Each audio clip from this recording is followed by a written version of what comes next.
قناعت کی مثال تو اس خیالی جن کی طرح ہے جو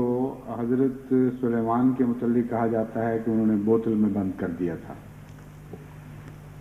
اگر انسانی نفس بوتل میں بند کر دیا جائے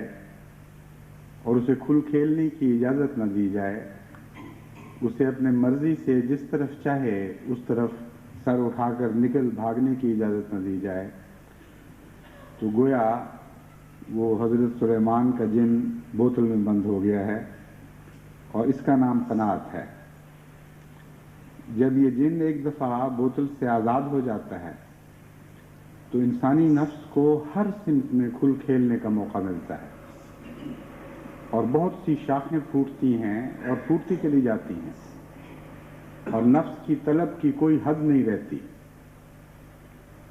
انسانی فطرت کے اندر خدا تعالیٰ نے تمناؤں کا ایک لا انتہا سلسلہ پیدا کر دیا ہے، یعنی اس کے بیج رکھ دیے ہیں، اور تمناؤں کی کوئی حد نہیں ہے،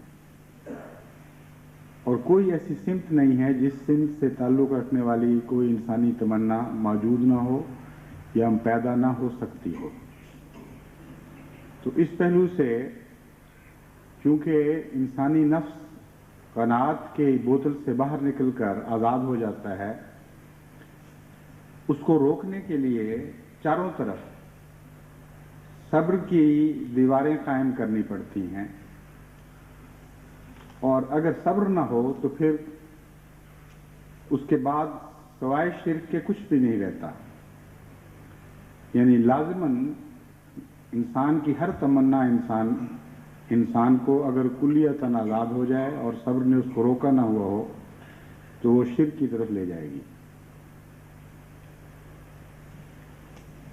بوتل کا جن کہتے ہیں جب آزاد بھی ہو جائے تو بعض وظائف سے بعض لوگ اس کو قابو کر لیا کرتے ہیں۔ چنانچہ ایک زمانہ ایسا تھا جبکہ مسلمان علماء میں بکثرت اس بات کا چرچا ہوا کرتا تھا